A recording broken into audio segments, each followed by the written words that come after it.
トロッコ式エスカレーターのターン。コビタンのターンがお送りします。皆様もこんな経験ありませんか？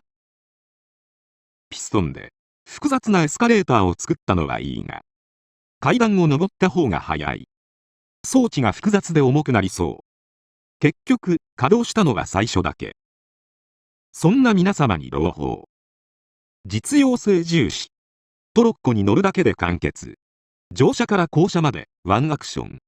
トロッコ式エスカレーターのご紹介です。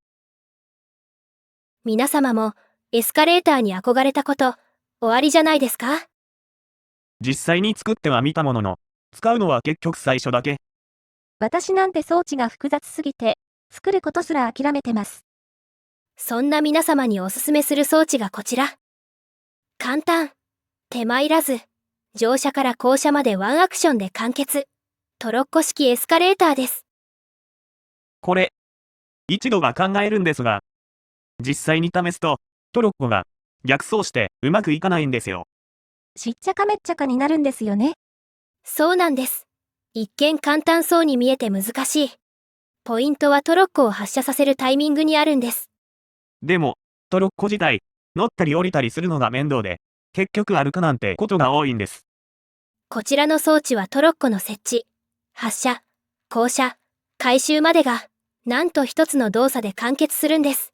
一つの動作？トロッコに乗る。それだけなんです。なるほど。最低限の動作だけでいいんですね。モブならトロッコに乗るのも自動なので、ゼロアクションですね。今回の装置を手掛けた方にご登場していただきましょう。類人猿最強ショッパーのコビタンさんです。類人猿最強のコビタンです。あら、乗り物に乗って可愛らしい。スタジオでは手狭ですので、別の場所で解説いたします。それではこちらの模型で仕組みを説明いたします。主な使用素材はこちらになります。上段は装置部分に使用。下段は距離によって必要数が異なります。ピストンの上にあるレバーを入れますと、向かい合ったオブザーバーが接触し、反復装置が作動します。するとディスペンサーから一定間隔でトロッコが射出されて、坂になったパワードレール上に設置され、次々と走り出します。トロッコ同士の距離が近すぎますと、カーブで接触し逆走する確率が高くなりますので、一定の距離を空けることで安定性を高めております。カーブ以外は基本的にパワードレールを使用しています。オブザーバーを使用した反復装置を使用することで、タイミングの調整とスペースの節約を両立しました。トロッコはサボテンでアイテム化されてホッパーで回収。再びディスペンサーへ送られて循環するシステムになっております。ホッパーはしゃがんだ状態でディスペンサーから順につなげていきます。こちらは回収漏れ予防のホッパーですので、途中に向けて接続。砂の上のサボテンの周囲には上部以外ブロックが置けません。並んだカーブレールは衝突による逆走の可能性がありますのと、アクティベーターレールを水平に設置しつつ、スペースの省略も兼ねまして、パワードレールを使用し、あえて分断する形に配置しております。配置の順番でつながりが変わりますので注意してください。ホッパーの上にレールを配置する際はしゃがみ状態で、坂になったレールを配置する際はダミーのレールを利用します。逆走防止のトラップドアは誤動作が防げる鉄がおすすめです。パワードレールを V 字に配置することでトロッコが見える状態になります。中央は方向によって降車場所になることもあります。その場合、レールの上にトラップドアを置いてください。ハーフブロックですと中に潜り込んでしまう場合がありますので注意してください。頂上まで上がりますとアクティベーターレールによって自動で降車。U ターンしたトロッコが坂を降りて下まで到着いたしますと、こちらもアクティベーターレールによって自動で降車いたします。アクティベーターレールの降車位置は、エスカレーターの方向によって場所が変わります。ブロックなどで塞がれている場合は、レール上など他の位置に変わりますので、降車位置を変えたい場合にお試しください。下りの終点にはブロックを設置して落下防止。回収と設置を繰り返すことで安定性を向上、稼働と停止を実現しました。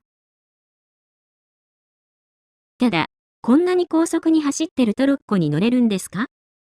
ご心配はいりません。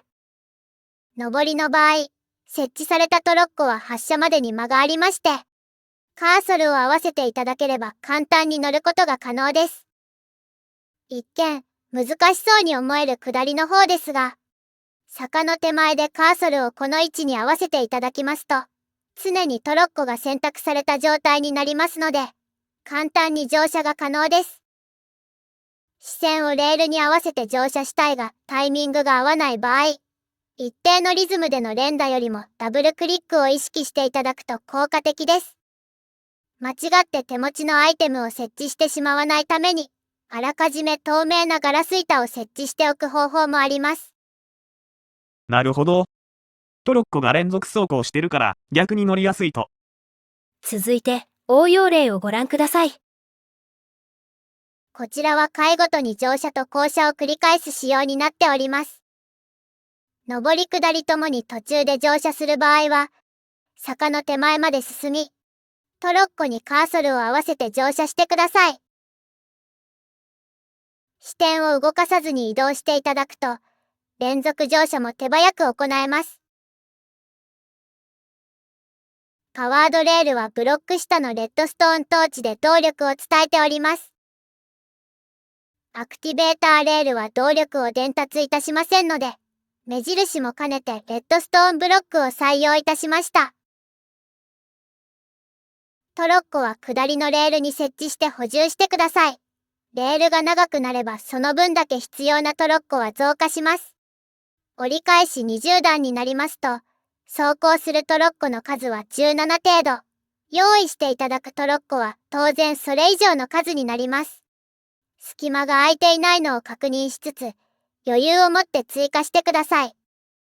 トロッコの数を増やすにはホッパーを延長する方法が簡単ですが、サボテンの位置を上げてチェストを設置する方法がおすすめです。ホッパーをチェストにつないで送り、下のホッパーで回収するだけです。回収失敗防止のため、ホッパーの周囲はブロックで塞いでください。両側距離の影響で逆走し、しっちゃかめっちゃかになる場合がございます。しばらくいたしますときれいに整列するのですが、こちらの装飾も兼ねた逆走防止用の手すりによって、ある程度の逆走を防止できますのでお試しください。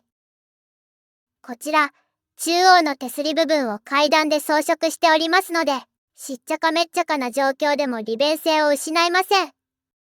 幅を狭めることもできましたが、実用性を優先いたしました。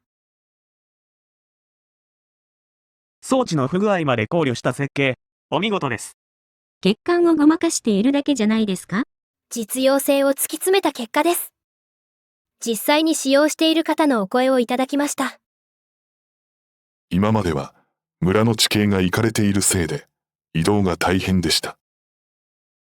トロッコ式エスカレーターを設置してからは崖の上り下りが一気にできてとても助かっています。ゲストの皆さん、いかがでしたか？元気に階段を駆け上って、生き生きしてましたね。ずっと見ていたら目が回りました。でも、お値段の方がくっそお高いんでしょ？今回は特別価格、エメラルド30個でのご提供になります。それだけではございません。ソウルサンドを使用した水流の効果で途中のパワードレールの節約が可能。その水流をせき止めるのに便利なフェンスゲート、1スタックをセットにしまして、お値段そのまま、特別価格、エメラルド30個でのご提供になります。早速、家の階段、全部これにします。エスカレーターですよね？